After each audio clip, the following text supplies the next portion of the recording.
বর্ষা যে চারদিকে ডুবে গেছে, পুরো ধান জমিন টমিন সব ডুবে গেছে দেখুন।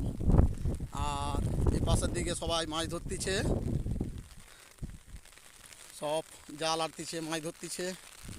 আর পুরো চারদিক ভেসে গিয়েছে একদম। কীরকম অবস্থা, বৃষ্টি এখনো হচ্ছে, চারদিক ডুবে একদম সাদা হয়ে গেছে।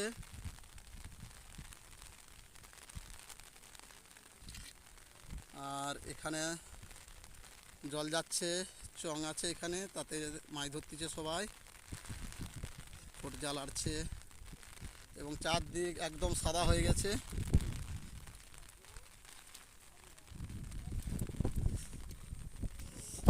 একদম সাদা চারদিক, একদম চারদিক সাদা হয়ে গেছে। এত বৃষ্টি, এখনো বৃষ্টি হচ্ছে।